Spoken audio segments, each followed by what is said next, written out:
Hello, everyone. Are you wondering what is an average salary of a construction worker in Myanmar?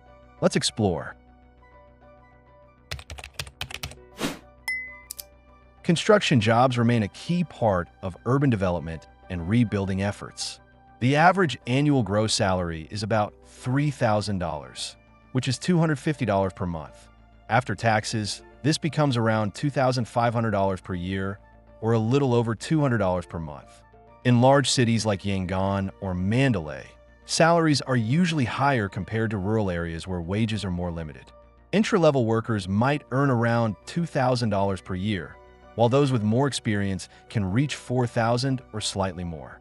In most cases, having a university degree is not required, but those with one may move into higher-paying roles like construction management, while those without it usually stay in lower-paid labor positions. Please like the video and share your salary in the comments. Thanks for watching, and see you next time. Goodbye.